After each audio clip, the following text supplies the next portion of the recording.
Indie Mogul.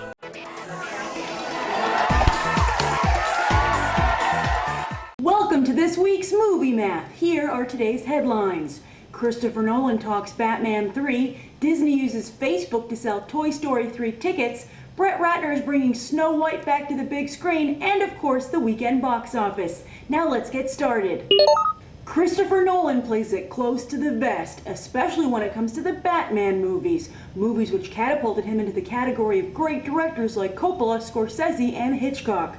But as he makes the rounds to promote this summer's Inception, and the release date has been set for Batman 3, July 20th, 2012, some details about the much-anticipated movie are beginning to come out. First off, Nolan promises that the Joker won't be brought back via another actor, which isn't surprising considering how close Nolan and Ledger were on set. In fact, Nolan, who is also producing the new Superman movie, went a step further, saying that the Joker will not be in any DC movie as long as he's in charge. As for who will be the new villain in Batman 3, Nolan only confirmed that it won't be Mr. Freeze. Again, that's not surprising, considering that Nolan has found great success in putting a highly realistic spin on the Batman universe. So Poison Ivy and Clayface are probably out as well. Fans are pulling for the Riddler and the Penguin, but Warner Brothers will most likely want a flashier villain. Personally, my money is on Catwoman. Despite one huge misstep, she's one of the most iconic Batman characters both on the page and the screen. How can Nolan leave her out? Besides, he owes some respect to the women of Gotham after putting them on the sidelines for the first two movies. Batgirl Oracle is a no-go, as Nolan said he didn't want to introduce any sidekicks to his movies, and Angelina Jolie is said to want the Catwoman role very badly. And while she might seem a little too obvious for the role, I think she's the only actress who can bring real star power while convincingly going cowl to claw with Bale's Batman. However, Marion Cotillard, who stars in Nolan's Inception, and Rachel Weisz have both been rumored as contenders for Catwoman as well. But whichever villain shows up in the third movie, Nolan has promised this will be his final Batman film, and he will wrap up the story. Now that is surprising. Will Warner Brothers and DC allow Nolan to tell the end story of one of their flagship characters and franchises? Extremely doubtful. Are you planning to buy your Toy Story 3 tickets via Moviefone or at the box office? Don't do it! That's so last century. Yes, Disney is taking social networking to the monetary level, creating a Facebook application that allows you to buy tickets to Toy Story 3 and then share that information with all your friends. Why? So that you can all go together, or avoid each other. Disney Tickets Together had a soft launch on May 26th, and so far has over 732,000 followers, plus groups as large as 80 are using it to buy tickets to see Toy Story 3 together. This is all an effort by Hollywood to combat declining movie attendance.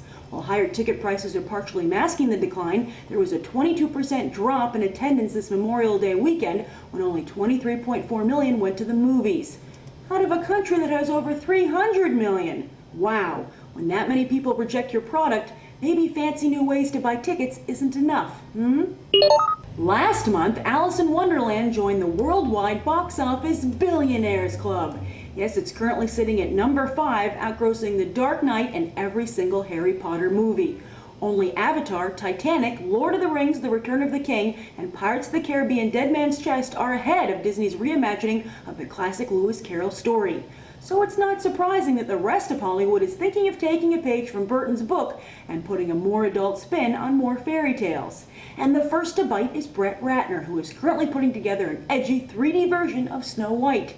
Not a bad choice, as it is the one that started it all for Disney. And apparently the original Brothers Grimm story is much darker. Yeah, Walt did a lot of editing back in the day to make these fairy tales family friendly.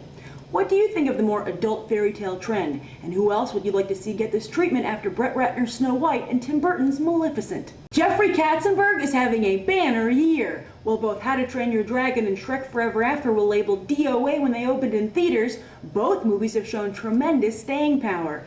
Yes, Shrek 4 was the #1 movie for the third week in a row, pulling in another 25 million in a run that is now sure to top 200 million by the time Toy Story 3 hits theaters in just 2 weeks. However, one has to wonder what the box office has in store for Toy Story 3, as while Shrek 4 has had no real competition, Pixar's flagship franchise will just have a week and a half until Twilight Eclipse hits theaters, and The Last Airbender just 2 days after that. Meanwhile, Get Him to the Greek had a solid opening in the #2 spot with 17.4 million. That is almost identical to Forgetting Sarah Marshall's debut 2 years ago, from which this is a spin-off. Sarah Marshall only went on to gross $63 million, although that is still better than year one's overall gross that also had a similar opening frame. Remember when Judd Apatow movies used to make over $100 million easy? It's not show friends, Apatow, it's show business. You need to get your brand back in shape. In the third spot was Killers, opening with $16 million. That's par for the course when it comes to movies starring Ashton Kutcher, but very weak for Katherine Heigl. Who'd have thought that the title for this movie was a reference to what Kutcher would do to her career? In fourth and fifth place was Prince of Persia and Sex and the City 2, which both seem to be stuck in box office quicksand. Neither Disney or Warner Brothers can be very happy with how these films are underperforming, especially considering their massive budgets.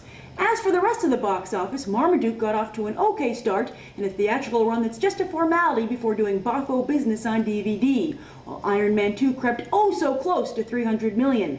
Surprisingly, Buzz did nothing for Splice, which opened at number 8 with just $7.4 million. I guess that while sex sells, kinky interspecies sex does not. Robin Hood came in at number 9, his tights showing off some surprisingly nice legs both here and abroad. That sequel is looking more and more likely. Finally, Letters to Juliet rounded out the top 10, looking to do about half the business of Seyfried's Dear John. And that's this week's Movie Math. As always, thanks for watching. I'm Grace Randolph, and we just did some movie math. Subscribe, comment, rate it.